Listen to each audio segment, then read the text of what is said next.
Hello everyone, Foxy, your drama teacher here.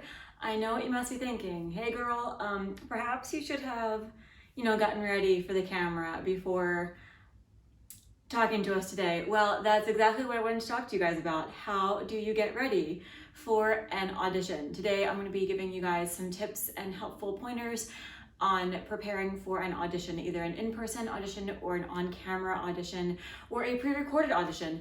The process that you go through for getting ready is really universal across all three of those mediums.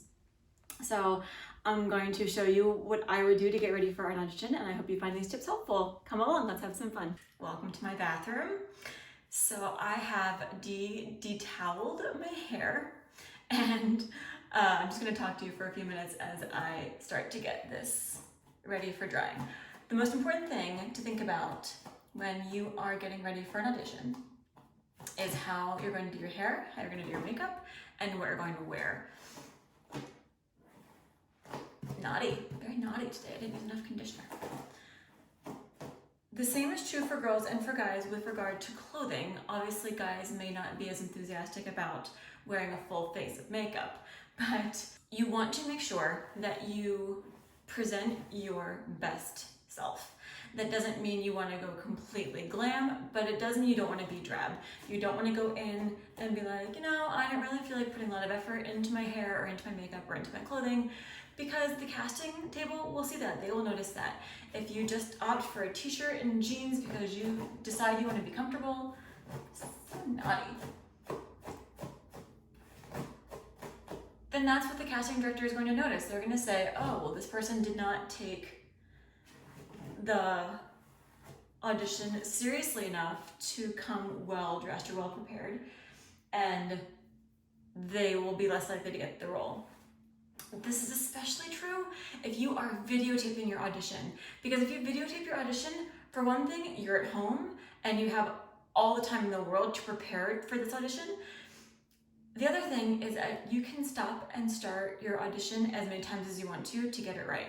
So if you send in a video audition, whether it's because you can't attend in person or because they've requested video auditions, or if you are putting together a reel for like a professional audition, you have absolutely no excuse to pull out all the stops and to be dressed in your best and to be wearing a good, decent makeup and to have your hair well done.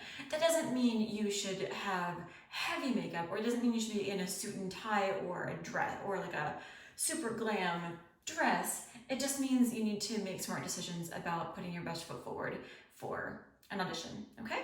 All right, so I'm going to now dry my hair and put on some makeup.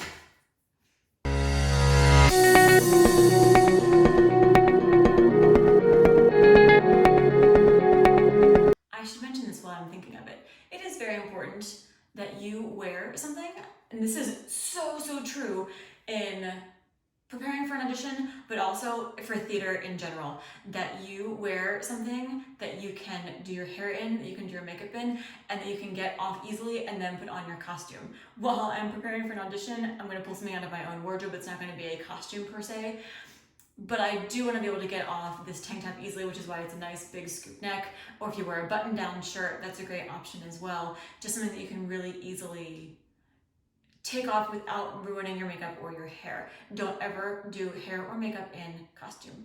Never, ever. Okay.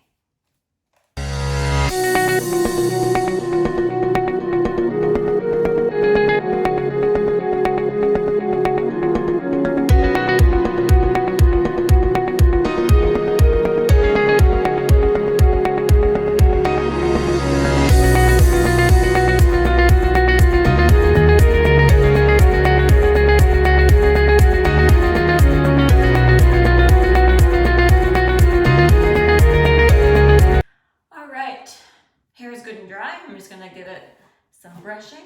I know, people that like have curly hair, so my hair is like straight and thin, you all know this. So I can just take a good old brush and dry brush it any time of day that I want to, and it will still be straight and flat and thin. You can see my bangs are growing out. They are so close to being able to put behind my ears, just not quite. Oh, no.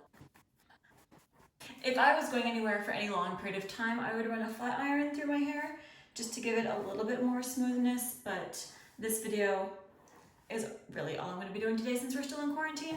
So it will stay straight for all intents and purposes. Not that my hair part isn't straight, but like these ends will start to do like a weird flippy thingy that I just don't care for. So let me just get my hair a little part here.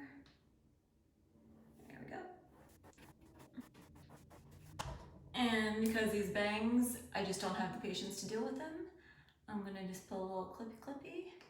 Right there, a little bit of this. There we go. And now my hair is good and ready for my on-camera audition. Next up is makeup.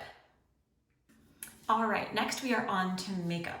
What I'm going to do is I'm going to walk you through every single type of makeup that I use, the applicators or brushes that I use to go with it, why I've chosen this specific makeup for an audition, and we'll go from there. One thing I really want to make very clear is that I do not use stage makeup for an audition. Whether it's a video audition, an in-person audition, a camera audition, I use street makeup. I do not use stage makeup like Ben Nye or something really heavy. I use street makeup. All of the makeup that I use for the most part is MAC. MAC is a very, very high quality makeup. It is a little bit on the pricier side, but I feel like it really lasts for a long time. A lot of professional dancers use MAC. The one caveat I will say about MAC, it is a vice for me because it is not cruelty-free, which means that they do test on animals, which is something that I am vehemently against. So if you have any other recommendations for a MAC quality makeup that is cruelty-free, I'm more than happy to entertain suggestions. Leave me a comment in the comments down below. All right, first up is foundation. For foundation, I use MAC Studio Tech. I use number NC27. If you go to a MAC counter in any department store like Macy's or Nordstrom, you can just have them match you. I have a couple different MAC foundations. I also have this one here, which is a Studio Water Weight foundation. It has SPF in it. This is great. I'll wear this if I am going outside for a long time or if I need a full face of makeup and I know that I'm going to be anywhere in the sun. But I do find that Studio Tech is the best. I actually wear this foundation even when I'm on stage. I know I just did not do stage makeup, but this is street makeup that I still do use on stage. I feel like it has a really nice finish. It really evens out my skin tone, and I am a big fan of this foundation. It can be applied in a couple of different ways. The foundation itself comes with a sponge like this, and you can just, rub it around and put it on your face like that. You can also use one of these sponges. I know these are very trendy right now, and my sister's got me a subscription to FabFitFun or whatever that is for half of a year for 2 cycles. And in my first FabFitFun box, if you don't know what it is, look it up. It's kind of strange. It just sends you like all sorts of random things. Like I got sunglasses and I got face cream and I got, what else did I get? I got like a Michael Kors passport holder, and I got this little makeup sponge thing, so I'm gonna try and use this today. We'll see how this goes. You can use a brush, sponge, whatever you want to use for this foundation. Is actually old and I need to go get more. In fact, I don't even think this is gonna work. Let's see what, I think I need to use the sponge as it's set here, and then I'll smooth it out with that other one. This is a cream-based foundation. Most stage makeups, if you're using Ben Nye, are also cream-based. Cream-based foundations are great. That just means they don't have as long of a shelf life as a non-cream-based. Basically, the other kind is like a pancake, that you have a dry foundation and then you have to add water, which is great for stage, but not great for street makeup. It's also not practical for street makeup.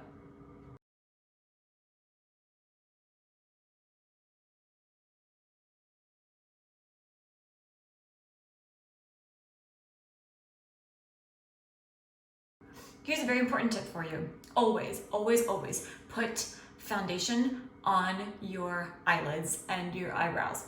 There's another product that I'm going to use here in a minute that I'll explain to you what that is, but foundation or this, what's called a paint pot, will help eyeshadow stick better and crease less throughout the day. Better long wear. All right, I'm almost done. Make sure you get in the corners of your eyes, on the sides of your eyes, under your chin. Make sure you really smooth that out. Okay. Now I'm gonna take this thingy, and I'm just gonna, I don't know if it's doing anything at all. No idea. Okay, foundation's done. Next, I'm going to set my foundation with something called blot powder. I just get it, again, they come in different tones. This is medium.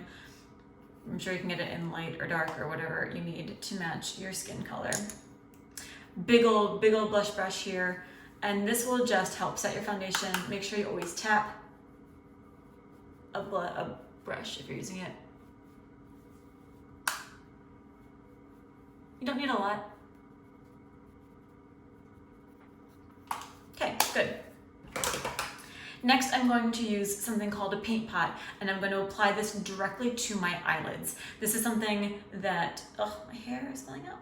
This is something that is great that will help your eyeshadow stick better, especially for someone like me. I got really deep set eyes, and they're very small, and so I need something like this to help my eyeshadow stay in place. So it's just a little pot like this, and I use a MAC brush number 247 to apply it.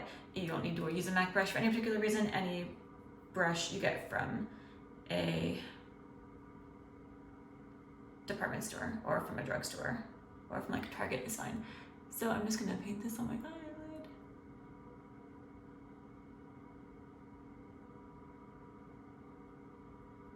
It dries really quickly, so you need to make sure that you get it on there.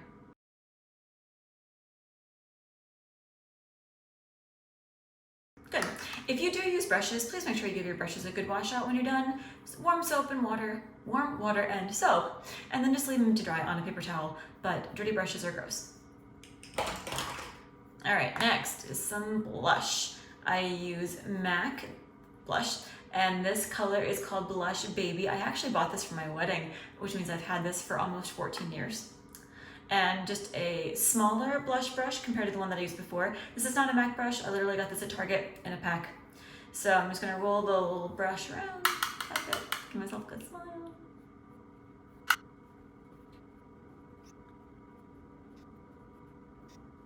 Okay, blush is good. I said specifically to make sure that you use something that is very natural. You don't want to go over the top. You don't want to look like you're out for an evening on the town. You just want to make sure that you are putting your best face forward. So if you wear eyeliner every day, you're going to want to use eyeliner. If you don't wear eyeliner every day, then don't use eyeliner. You want to give the impression of your best self. I don't use eyeliner typically. I ordinarily use just a golden color on my lids, which is what I'm going to use today. It is this color right here. If I take it, I'll tell you what color it is. It is a color called Woodwinked. Again, it's also a MAC color. This brush that I'm going to use is a MAC brush number 224. I love this brush. This is my favorite brush of all time. So if you are ever going to invest in a good eyeshadow brush, MAC 224, it's a good one. All right, eyeshadow. Good. Next, on to our eyelashes. I cannot stress the importance of mascara enough. You guys see me every day in school, and you know that I never, ever wear makeup most days. But the one thing that I do wear every single day without fail is mascara. And everyone should invest in a good one of these, an eyelash curler. These will extend your eyelashes and give you a really nice curl, and then you put on the mascara, and it will give you nice long lashes all day long. Honestly, I love CoverGirl mascara. I use CoverGirl Lash Blast Fusion.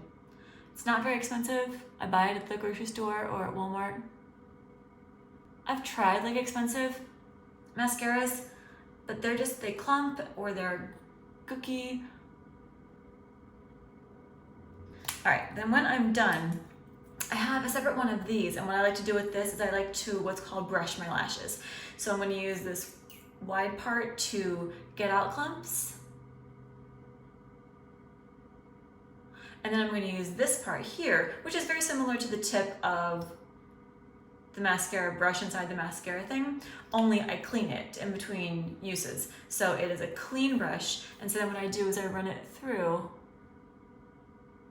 my lashes to separate them, to brush them, just to give them a nice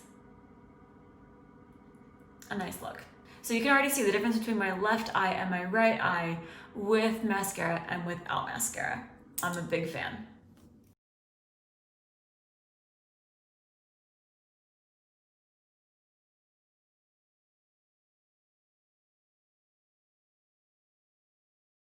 Okay, and eyes are done. I don't put mascara on my bottom lids. I feel like when people do, give them spider eyes if you don't do it correctly. And I'm not a fan of spider eyes. If you're a fan of spider eyes, hey, go, you do you. Last thing I'm gonna put on is some lip color.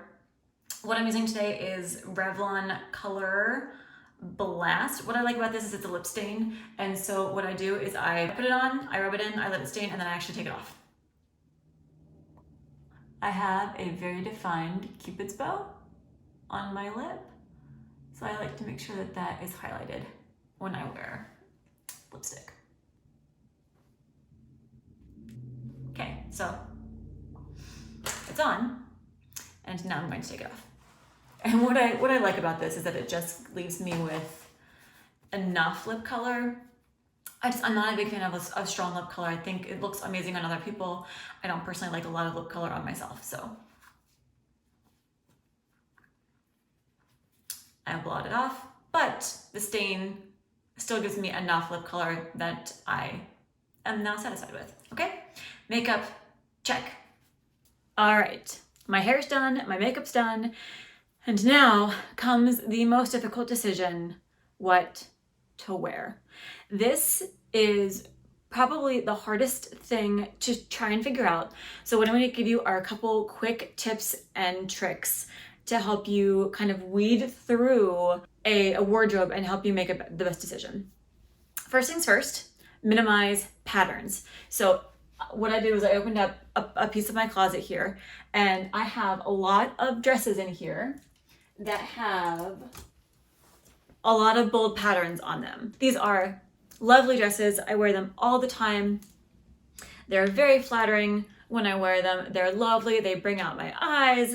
They're great against my skin color, whatever, blah, blah, blah. But these are so bold that if you wear them to an audition or if you wear them in an audition video, they might distract the viewer or the director or the casting person from what you're doing. This is true of headshots when you get stills taken, and also when you go for a live audition or when you do an on-camera audition, minimize the amount of pattern, all right? So as much as I love these dresses, they're going back in the closet. You also want to choose something that's going to be very flattering for your neckline and flattering for your arms. When you do a video audition, usually you're only going to be from the waist up. If you do a pre-recorded audition, that will also be from the waist up. And if you go in person, obviously they're going to see your feet, but you still want to make sure that you are choosing something flattering for your neck and for your shoulders, because if a casting director watches your audition in person and they stare at your feet the whole time, there's something wrong there. So make sure that you choose something that is very flattering.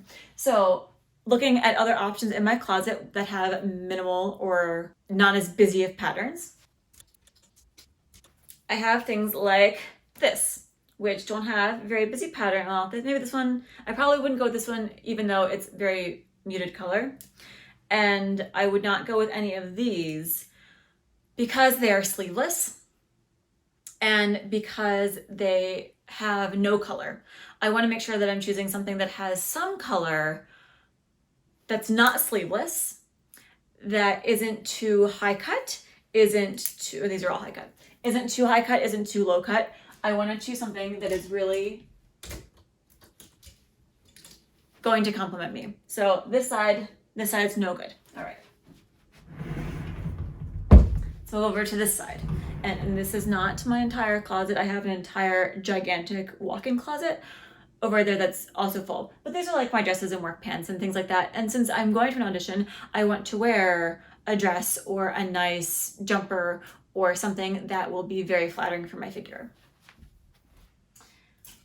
Okay, so in here, I've got like a lot of sleeveless things, because what I do is I buy dresses like this that are sleeveless, and then I'll wear a cardigan over top of them. These are actually very flattering, but, and this one is a great color on me, I think, but it's a little bit too low cut, so I'm not gonna go with that one for this audition. This dress is lovely, but again, the pattern is too bold. Ah, ding, ding, ding. I think we may have come upon a winner. Oh, okay. This dress from J. Crew has a V-neck, but it's a higher cut V-neck, so it's very modest. Has sleeves to it, but the sleeves have a little bit of detail, and the pattern is not too bold and not too busy. It's also a dark color, which will contrast nicely with my fair skin. And so I think this is our winner. All right. All right, here we are, almost ready for our audition. Now, I know what you're thinking. Foxy, that is not the dress you picked out downstairs. And you're absolutely right. This is a completely different dress, because what happened was I put on that dress and I stepped in front of the camera or in front of the mirror, and I thought to myself, those little shoulder thingies make my shoulders seem very broad. And maybe I am auditioning for a role where I want to present myself in a more feminine light. And so it is also important that you choose an outfit based on what type of role you're going for. Now, don't necessarily dress in a blue gingham jumper dress if you are auditioning for Dorothy from The Wizard of Oz, because that would be going a little bit too far. If you've ever seen the TV show Smash, you'll know that it's about a bunch of girls in the very, very beginning, a bunch of girls who are auditioning for the part of Marilyn Monroe in a new Broadway musical, and all of them show up with blonde wigs and looking like Marilyn Monroe, and that is going too far for an audition. So you want to embody whatever type of character you're trying to portray without going too far or over the top. The last thing I want to talk to you guys about is jewelry, especially for headshots, for in-person auditions, and for on-camera auditions. You want to keep jewelry to a minimum. If I was wearing this dress in school, or if I was wearing it to a wedding or something like that, I would wear it with a long necklace, I would wear it with long earrings, I would have bracelets, I would have rings on, or something, all of the above, right? But again, when it comes to an audition, you don't want to give the casting director an excuse to be distracted by anything other than your amazing acting abilities. You don't want them to be distracted by your clothing. You just want everything you're doing to enhance your natural beauty or enhance your performance. You don't want anything to distract or take away from. So when I had on that blue little micro polka dot dress, I felt like the sleeves were even distracting me as I was looking at it from the camera. And so I was like, you know what, let's scrap this. This one is still just as good in terms of coloring and contrasting, that sort of a thing. So I decided to go with this dress instead. If I was about to go to an in-person audition, I would declare myself ready. Now that I am on camera, I would go over my audition many, many times, making sure that I don't have a single hair out of place, making sure that I don't have an eyelash out of place, making sure I don't have a lipstick on my teeth, because on camera or pre-recorded auditions, they are so much more critical, because they know you have the chance to do it over and over and over again. So if you flub up something, why didn't you stop and start over? If your hair was out of place, stop and start over. If you fall over, stop and start over. For whatever reason, if your video audition is not the best it can possibly be, do it again, okay? That's all I have for you guys today.